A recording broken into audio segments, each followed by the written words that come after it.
GK tip लेके आया हूं। आज का हमारा टॉपिक है दिल्ली सल्तनत। लेट अस सी दिल्ली सल्तनत। दिल्ली सल्तनत के बारे में हम सभी को पता है, बहुत ही जब दिल्ली सल्तनत है यह बहुत ही शक्तिशाली साम्राज्य हुआ करता था। आइए हम इसके बारे में चर्चा करते हैं। इतिहास में 1206 से 1526 तक भारत पर 5 वंश के सुल्तानों ने शासन किया, इसे ही दिल्ली सल्तनत कहते हैं।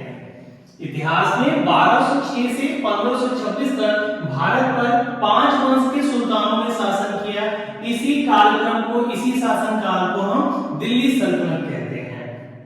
पहले के जो 4 वंश थे वो मूल रूप से तुर्की के थे।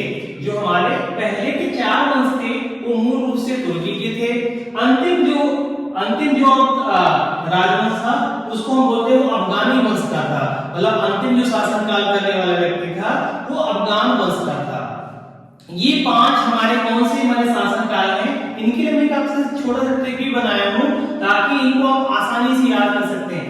अक्सर यूपीपीसीएस में, आईएएस के एग्जाम में, बैंक, एसएससी, रेलवे में इनका कालक्रम पूछ लेता है कि कौन सा शासन, कौन सा राजवंश पहले आया, कौन सा राजवंश बाद में आया। इनको याद करने का बहुत ही आसान सही तरीका है। एक मैंने ट्रिक बनाया है, आपको दिखाते हैं। गुल खिले तो सैयद लोधी, गुल खिले तो सैयद लोधी।